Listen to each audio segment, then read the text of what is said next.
all the things I didn't do last year, I'm going to do this year.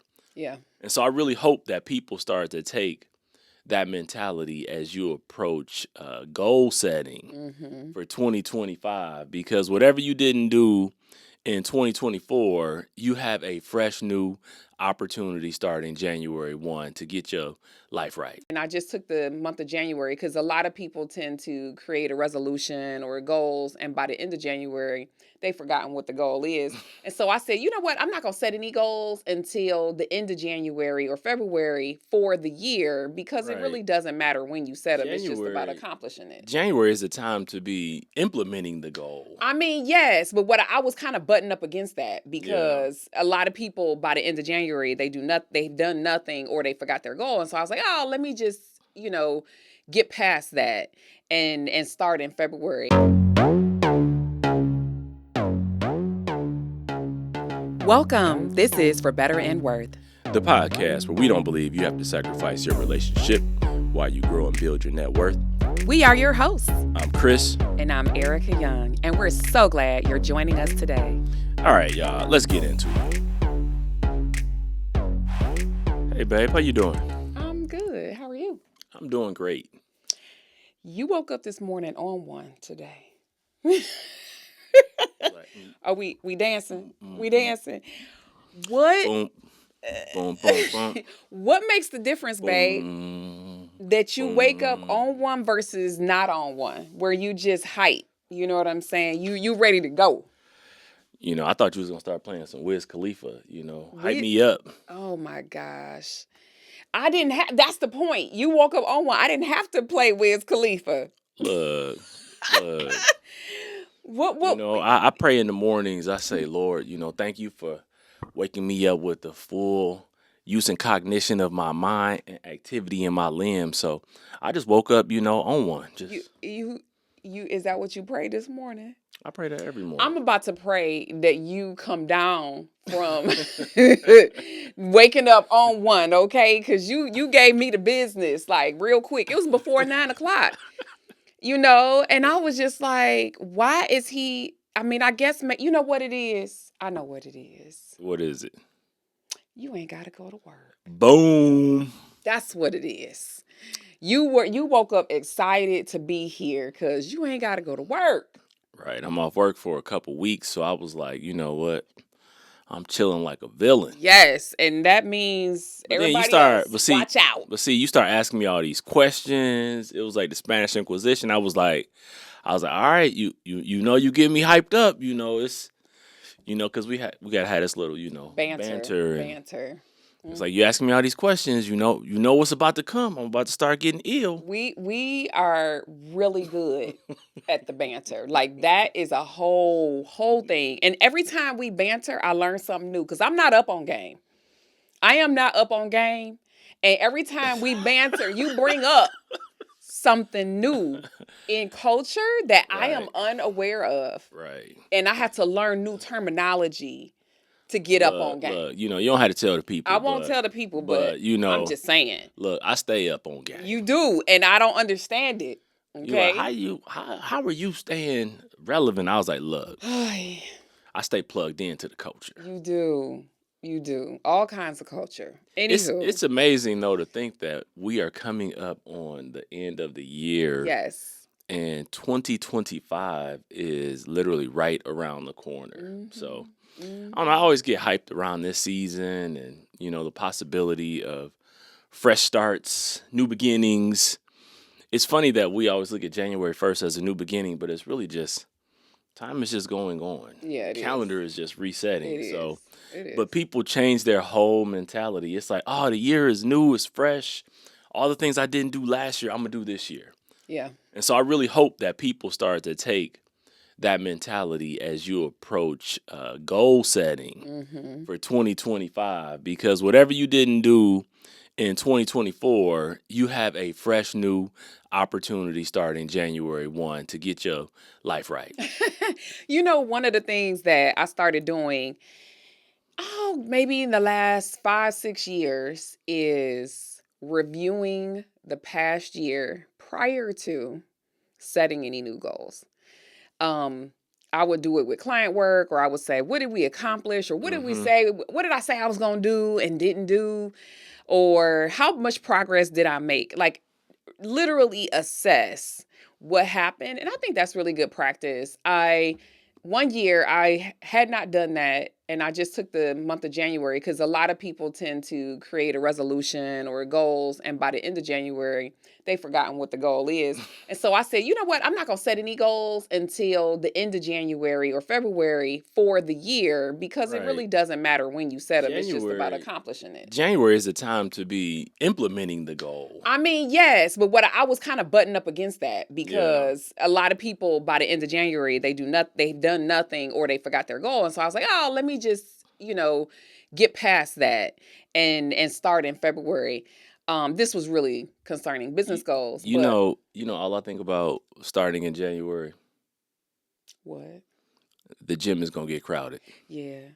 Yes, I'm like, thanks. look, I've been going to the gym for a long time. Now y'all people coming up in here with these resolutions and slowing my progress down. I And got by to get to the February, machines. they're gone by February, right? I mean, a It's lot of slowed down people, definitely by March. yeah, it takes, look, that gym life, it takes commitment. And I want to see people in the gym. Don't get me wrong. I want to see them, doing what they need to do to keep their lives, healthy, keep themselves together. Exercise is just one part of it. We know diet is another part of it. But I mean, I expect that January is going to bring a bunch of new folks Yeah. at the gym. Yeah, that's true. I think that we need to take a different posture and not allow a week, a month, or 2 months to go by and we're not making progress. So let's talk about goal setting for the year. Ideally, we should probably do it before the year ends, so that come January 1, you can actually start on January 1 versus setting all the goals on January 1 or that week. But let's talk about goal I think setting. it's hard actually for people to do. What, to set a goal? To set goals before the end of the I year. know it is. Because, the holiday, I mean, Christmas is like, what, next week? Hmm. Considering that, well, yes, it's something like that. It's coming It's up. coming up. Yeah. It's coming And up. we're not focused on goals. We're focused on giving some Right, gifts. Let's right. be People clear. are shopping and having holiday parties and, you know, white elephant gift exchanges, whatever they're doing. People are just focused on having fun, enjoying the season. They're not saying, oh man, let me think about 2025 and what are going to be my goals. But listen, here at the For Better and Worth podcast, we're encouraging you to think about 2025. And I like how you put it. Like, it's a great time to be reflective. Hmm. Like, maybe December is the time to reflect. Think back to what went well, what didn't go so well. If you have debt, were you able to get out of debt? If you saved, were you able to hit your savings goal? Just think about all the things that were components of your goal for 2024 and consider how you did. You either accomplished them or you didn't. And then maybe in January, like you said, they take a pause. Because I think that's kind of what I do. In January, I'm more open to take a pause then and say, okay, let's write our goals down. I've been thinking about them the whole time, but I think in January is when I'm more ready to solidify those goals and write them down and then begin to work on them, not waiting until February, but immediately in January start working on those things. So One of the things that we do all the time, literally every year now, is to look at our spending, our entire spending for the year, an annual spend. by category, to see where all of the money went. And it was really, really important to do that last year when we were trying to figure out this big trip that we were taking. But that is something that is so vital. We do look at it on a monthly basis, or even, in a shorter period of time. I typically will look at that weekly for certain, and make sure it's all up to date. But on an annual basis, I literally will print out the recording of every single thing that we spent money on. And sometimes we're surprised. The truth I is, was surprised. I was surprised this year, and I've been surprised in years past where we be yeah. like, man, we spent this on clothing. Or I think I looked at like dining out one year. I was like, man, we ate up a lot of money. Yeah. Yeah, it's eye-opening because I think we are way more optimistic about our Yeah. spending. And in the moment, all we're thinking about is having a meal or going out or Yep. doing this thing. And we don't realize that adds up, right? And so when you look at it, then you're like, okay, am I okay with this? Like, what needs to change this year in order for me to reach my goal? And so I think that's a really good exercise to do, because if you know how your money was spent, then you know what you need to adjust. Just an example. Let's just say you spend $400 a month or $4,800 a year on dining out, and you're like, man, that's almost $5,000. Is that really what I want to do this year Mm-hmm. when I have this other particular goal? And maybe then you say, all right, what can I do to cut that in half? Not down to zero, but cut it in half in order to reach whatever the goal is. That's having that information arms you to be able to make better decisions. And so I think that's a really good place to start with a financial goal in particular. Yeah. I think as you were talking, it made me think about another practice that people could put into place as they, after you've set your goal for the year. So I know we have talked, and like we've got some goals for next year. Like one, we want to do some additional remodels around our home. And we are focused heavily on paying our home Woo, off, woo, woo, woo. which Like, we are close. yes, So we are like excited. I mean, it really is possible yes, and you next guys, year. you guys gonna have to celebrate with us Come because on now. we're gonna come in hot. We Yes. coming in hot. So So honestly, this is accountability by saying it out loud. yeah, That's accountability, saying it out loud. But that is a serious goal for and us. I think it's important to share that because I want people to know that it can be done. You don't have to have a 30-year mortgage and be paying on that mortgage for 30 years or die before you see that come to reality. It can be done. Mm-hmm. But, we're talking about additional savings, increasing our emergency fund, and we're always talking about travel. But I think an important thing, like a practice that people can put in place, is like we check in monthly on our budget and we have conversations, but I think people should do a little deeper dive quarterly. Yeah. Like have a quarterly check-in or a Mhm. quarterly deep dive because you may not like seeing that annual budget, it opened my eyes to some things. And if after the first quarter you start to check in and you see where you're at for 2025 versus where you were for 2024, it may make you change what you're doing as Yeah. well, alter some behavior. Like if you said, $400 a month for dining out, and after the first quarter of 2025, you see you're ahead of that 1200 that you should be on. You're like, wait. Because if you're eating money up in that area, you're losing money in another area because Mhm.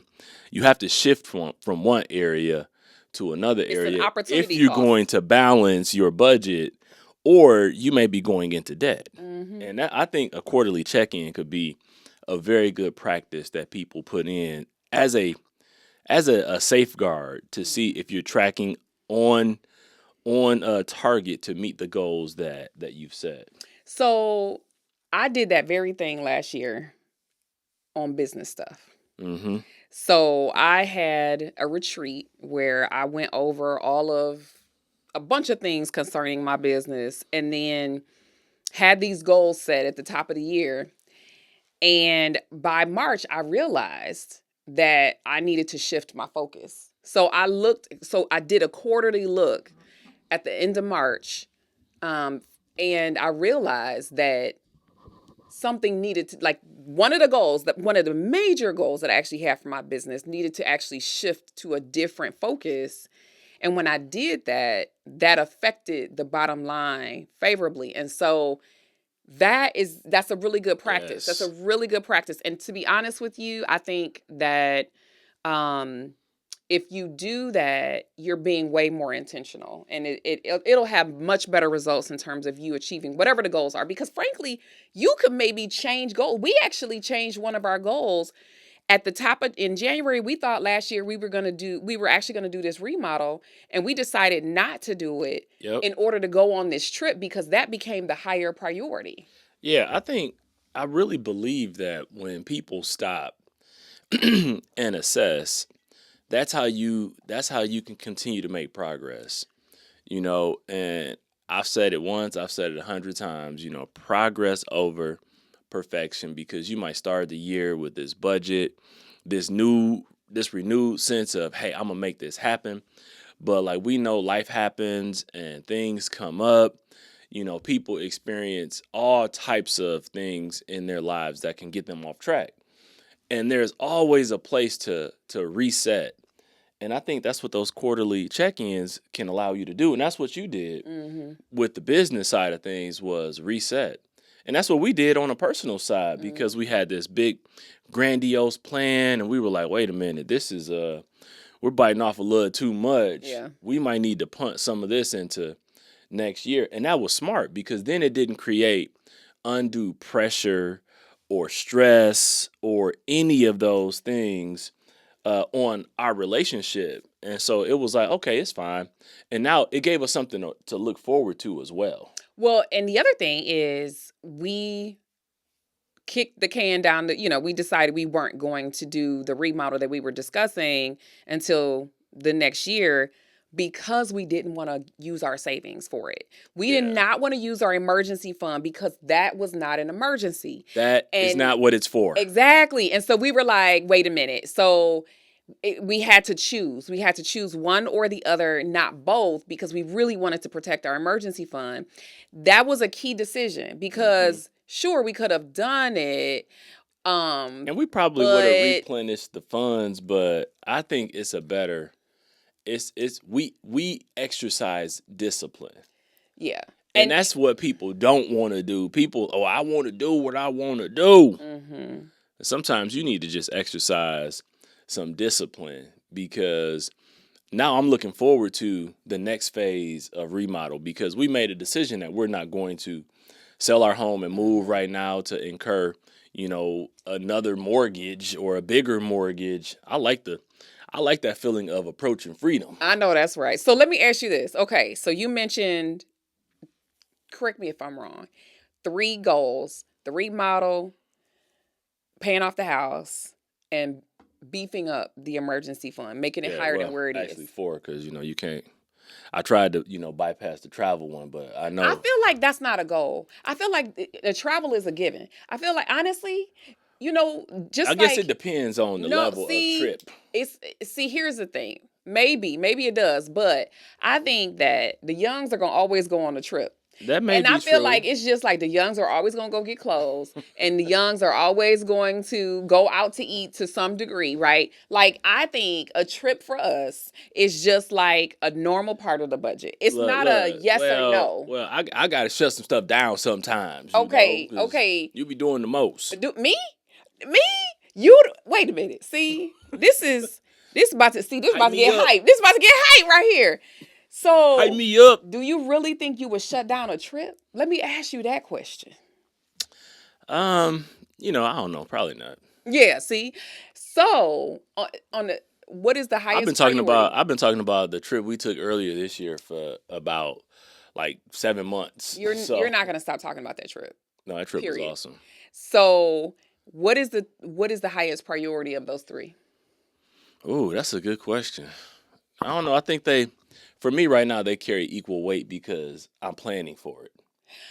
They don't carry equal weight to me. Okay. Well, that you asked me a question. You said, what is priority for you? I asked the question because I want to answer it too. Right, because you wanted to get to your answer. Let me finish my answer. Okay, go ahead. Finish your answer. Don't be asking me no loaded questions. We about to be squirrely up in here? You got your canned answer ready? Go ahead and answer the question. I don't have my canned answer ready. Go ahead and answer the question, Mr. I would shut down travel. Yeah, right. Go ahead. I don't know. I think right now the remodel is like really, really high on my list, because I know we've done some remodels and we've done some things at home, and I like the feel that it creates in my home. I don't feel like I have to go and look for something else. It's like, no, I've created what I want. So that's a high priority for me, followed by paying off our mortgage. And I know people could say, well, why don't you focus on paying off your mortgage first? It's my life, and I can do what I want to do. And guess what? I'm making progress over being perfect in how we do it. So I feel like I'm taking the advice that I'm giving to those people who are listening to us right now. And the other thing is we agree. Yes. Like, so here's the deal. Like, I completely agree with that order. Yep. And so this is our life, like you said, Yep. and we get a chance to decide what we want to do.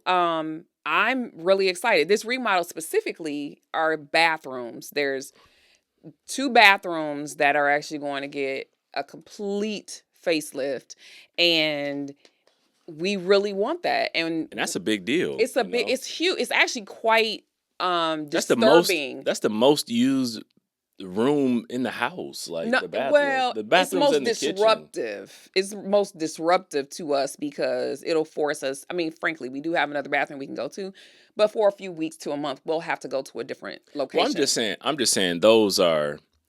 I feel like that's bathrooms and kitchens are where you get the biggest bang. Sure. We've done our kitchen, and we see how much we like it. We see the feel that it gives the house and all of that. But like bathrooms, I mean, you use the kitchen every day because we eat every day. Yeah. But the bathroom, you're in there a couple times a day, like you be in there for getting a long ready, time. Or that's where I find my zen. Don't worry about what that's where I you do. be getting hype. That's where we be having these conversations. Right. But and savings is, additional savings is after that because we've reached a solid level of emergency fund. I just always think if you can do more, beef it up because you never know what kind of curveballs life is going to throw you. So I feel like that's why it's next on my list, because I just rather have more money than I need than to not have should something come up, because you never know what life is going to throw at you. You've always wanted more in savings than I care about. You like both long-term and short-term savings, I think. However, your desire to have more in short-term savings is greater than mine. Yeah. I just want to throw everything at the long-term savings, and I'm not quite as focused on the short term. But I think because, that's why that's why we yin and yang. Right, we need both sides of it, because we agree with the long term, and we're doing all we can, and we're finding other ways to do additional savings. But short term, it's just like we said a few episodes back, life be lifing. Yeah. And I feel as though a response to an emergency is different when you have the money. And I remember when we were younger and we were first married and things would happen, it would be like a calamity. Yeah. It was like, oh my God, such and such happened, or the car broke down, it needs, $500,000 in repairs, or something would happen at the house and we had to get something done. It was like, oh my God, the stress level was through the roof. And now, something happens, I'm like, okay, well, it is what it is. Let's just, then we started to do, like, we got to get a new dishwasher. And it was like, well, it is what it is. Let's just see what we want to get and get the best one we can get. But before, years ago, it had been like, oh my God, you're going to have to wash dishes for a while.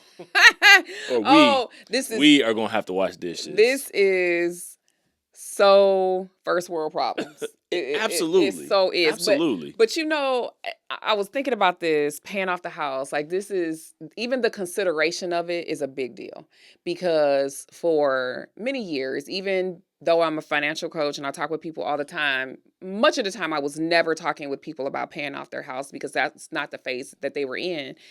And like I said, I really want dollars for the future. Yeah. And I'm so more thinking about the future than I am like the right now. And so there was this season where you would say, and I wouldn't shut it down, but you would always say, yeah, I want to pay the house off, And I was just like, okay, whatever. But I definitely wasn't in with 2 feet. Yeah, I was not fully on board. You know what I mean? You weren't on team, Chris pay the house off. But the reason why we actually just went about our business and it didn't become an issue between us is because we weren't actively like putting extra towards the house, Right. right? And so now our goal is to actually make that the priority for next year. And I'm excited. And sometimes I think this is one of the things that a lot of people need to really understand is that sometimes you're not 100% on the same page at the same time. But if you continue to talk about it, work through it, understand what's in the way, you can eventually get there on the same. I think we sometimes try to enforce being on the same page at the same time. And you never did that with me. You just That's kept a saying very it. good point. You just kept saying it. And I was like, sure. I mean, it's because it's a great goal. I'm not going to say, husband, you crazy. Ain't Yeah. nobody paying this house off. I was like, thinking in my head, I would be like, sure, that's great someday. I just never shut it down. And I think that's important. It's a very good point that you make, is that I wasn't forcing it. Exactly. And sometimes in relationships, especially when it comes to money, people take a position and they stand on that position, and then they try and win their partner Right. over, and that's where I think contention in relationships occur. Yeah. And I was always like, I would say it to our friends, and they like, why you want to do that? You lose your mortgage interest. I was like, man, nobody cares about that. I care about not paying the mortgage every month. Mm-hmm. Because the freedom that comes from not owing anybody anything, Huge. that is huge. That is more invaluable than the interest that I get to write off. I'll find another way to write something off. But it's like not having to put that money out, keep that money in pocket, put that money in savings. I've always had that mentality for years. And I think the thing that we agreed on is when we bought another home, we were like, okay, at minimum, we're going to get a 15-year mortgage. So we were like, okay, let's start there. And I was like, okay, so we'll just kind of mosey along, keep doing our thing. And we're already making progress. We've already cut it in half. That's right. From a 30-year to a 15-year. And now, we're going to be able to cut that down and be free of it. And so I always felt like I didn't have to try and win you over. Yeah. It's like slow and steady wins the race. Let's just keep doing this. Let's knock some of these other goals off over some years. And when we get to this where we can align, it's not me trying to win you over. You're like, you know what? That actually is a good idea. We should get on board with that. And it's been easier to just get you on board with that idea. And the other thing is, the truth is, we could have paid our house off already. We just made other Yes, choices. that's true. We spent money on trips. That's true. We did remodel a kitchen, and we did those things with cash. That was not on any debt in any way. And so, in the most recent years, we definitely could have paid this house off, but we made the choice to do something else with our money. Live life a little bit. Yes. And so it is, I think the biggest thing that I could say for people is to ensure that you do what's right for your household with an eye for advancing your financial situation. And these, frankly, we remodeled our backyard a couple years ago, Yeah, that's right? true. So there's lots of money that could have gone to pay this house There's been off, opportunities to do it. but we made the choice in the moment to do something to invest in the home.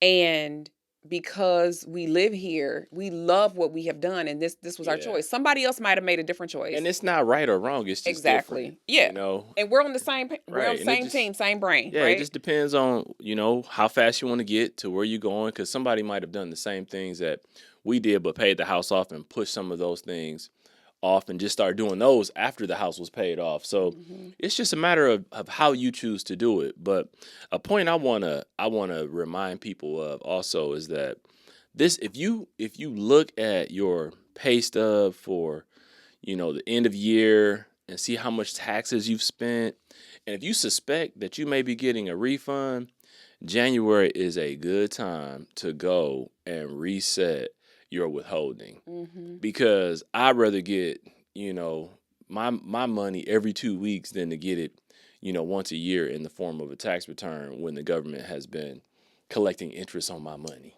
That is a strategy that I share with clients all the time. Is if you're getting a refund of size, and what I mean by that is more than $1,000 back in a refund, then you might want to look at ensuring that you get that back into your paycheck, because you can pay down debt. You can save more money. You can have You a can do little bit more anything with breathing it. room. Right. Yeah, you can do a lot during the year. A lot of people, they are resistant because they like getting a bigger check all at one time. And typically, you will do something different with those dollars. Typically, that's when people decide they're going to take a trip or they're going to do this, that, and the other. And they have these aspirations, and it's not really the financial goals that are going to advance your I'm laughing. life. I'm laughing because people will put more stock in getting a tax return that they can plan on than doing the work. Like doing the work is difficult. It is. Doing the work requires you to say no. Doing the work requires you to think it through. But you can have the same outcomes and you can be in control of it. Mm-hmm. Because even if it's like a couple $100 a paycheck, that matters. Mm-hmm. Because if you have, not, I mean, maybe a lot of, I don't know exactly all the people who are listening, but I think people who are listening may be in similar situations as us. They may not have debt, but if you do, a couple $100 a paycheck can certainly help you get rid of that debt. It doesn't matter what your goal is. Just think about it. Like, just think about, being able to save a couple $100 or $500 per Or month. pay it on debt, Yeah, or or take a trip, or this is what's gonna help you to actually do a remodel yep. in your home. Do Start a something car with cash. fund. Yeah, Start a actually a car car fund. fund. And these are things that, like, let's think outside the box. If we haven't tried it before, let's try that. The other thing that I think is worth repeating at this season is whatever it is you spent on the holidays, reevaluate that. And if it's $1,200 that you spent on the holidays, that's $100 a month in savings. Start immediately. That could Yes. be one Start of the saving goals. $100 a month. That could be one of the goals, And I've asked people, what type of trip do you want to take? Is it just a weekend getaway, or are we flying somewhere and staying a whole week? Very different costs here. And does that align with the other financial goals that you have? I think it's important to assess them together and not like all by themselves, because the other part of this is you got to add it up, because we know how much our goals are going to cost us. We're very clear Yes. on how expensive this could be for 2025, but we're really excited about these goals and we believe that we can do it. And I think it's important for people to add up how much these goals potentially will cost them in the year and look at their I past spending also to ensure it can be I possible. also want to say, caution people that just because it may, when you add it up, that could be overwhelming sometimes. Like, wow, this is what it's going to take to do what I want to do. But that's the good thing about a goal. You can reassess and you can reset any type of goal that you have, but you have to start with something in mind and not just go out there and be freestyling thinking you're going to accomplish this task, or whatever it is, because I believe that when you free up some of those funds and you can save, like as an example, if you start saving for a car and you do that for a year, 2 years, and then when it's time to get a new car, you take whatever value is in your old car and sell it and then add to it. I think once people do that once and you realize you can accomplish it and do it, you won't want to do it any differently any other way. Because now when I buy cars, I almost try and do all the work before I even get there. Yeah. Because by the time I show up, I want to be going in, signing the papers, getting my car, and leave. Not go back and forth. Well, what payment do you need? And, go back. Only thing we need to do is talk about out the door pricing. This last time we purchased a car was one of the easier. Actually, the last when we bought our both of our kids' vehicles for their, graduation, etc., we had to accelerate it this time. But whatever the case, both of the times we purchased those cars, it was easy. It was Yeah. actually a very easy process, because when you pay with cash, that whole conversation and all Right. the things you got to do go smoothly. Tell me what the out the door price is. That's right. Tax, That's right. title, doc fee, and the cost of the car. Let's get to that. So I'm curious on your thoughts on what you feel can help people if they have different goals, because I think that's worth discussing What do you here. mean, like different When goals? they might not be aligned like we are on goals, Oh, and one person might have one, and the other person might have one that's a different priority, which is, I think, why it was good for us to ask, me to ask, what is your priority? I think I talked about it a little bit. I think if we had different goals, or if you're listening and you're watching and you have different goals, I think first of all you got to align on the things that you agree upon. Like if we've got I've got a role and you've got a role, let's create that common ground that we're aligned on. And then the things that are different, maybe you can just agree to prioritize where those will fall after those common goals. And even just if you can get them on one central, budget. And I would encourage each person, if there is disagreement or opposition, don't linger on that to try and win them over. Focus on the common areas and just start checking those off. Because what happens is when you check one goal off, you begin to add something else. Yeah.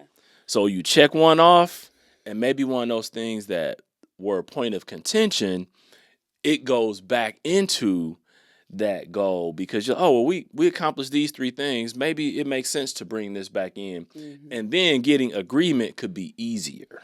So that brings up another good point is I think you should keep goals real simple. We have 3 top goals.